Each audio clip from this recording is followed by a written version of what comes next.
अश्वत्थामा द्रौपदीला वंदन करतो. द्रौपदी अर्जुनाला म्हणते त्याला सोडून द्या, माझ्या दारामध्ये ब्राह्मणाचा अपमान होऊ नये म्हणून त्याला सोडून द्या. आणि पहा द्रौपदी पुन्हा काय म्हणते, मी तर सद्वा आहे, मी सद्वा आहे, परंतु गुरु द्रोणाचार्याची पत्नी गौतमी मात्र विधवा आहे आणि ती ह्या मुलाला जर मारलं तर ती कोणाच्या सहारे जगेल. माझे 5 पुत्र मारले, माझे 5 पुत्र मारले, ते आता परत येणार नाही. म्हणून अर्जुनाला म्हणते की अश्वत्थामाला सोडून द्या.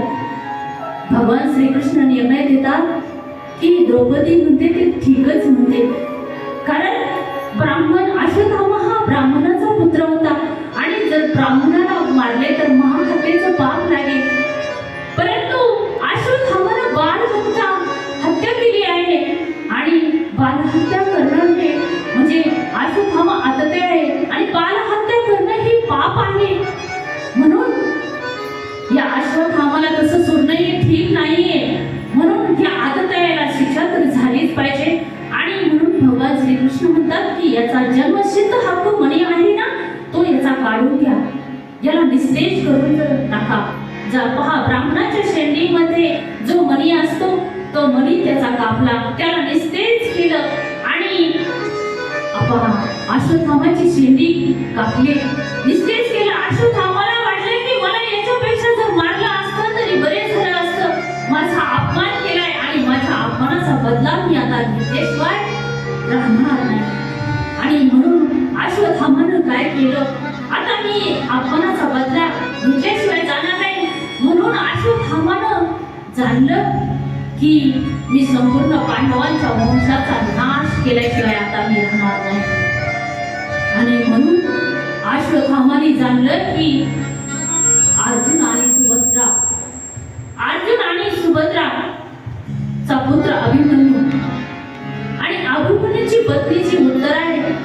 अभिमन्यू तर युद्धामध्ये मारला गेलाय, परंतु अभिमन्यूची पत्नी जी उत्तर आहे ती आता गर्भवती आहे आणि म्हणून मी आता तिच्या गर्भावर ब्रह्मास्त्र सोडणार.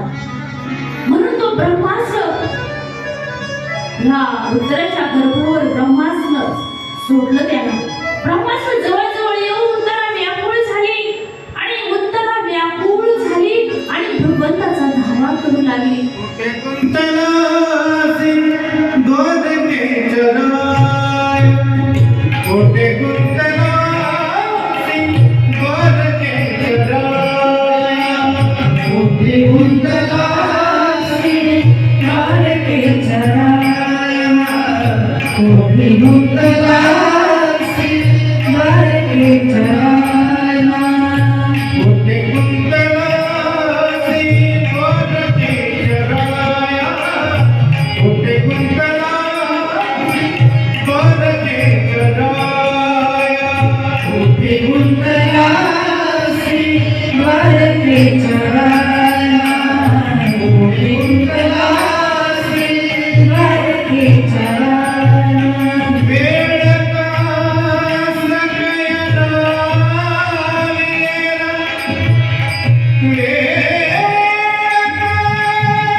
मोठे गुंतलासी गोडके सदा मोठे गुंतलासी गोडके सदा मोठे गुंतलासी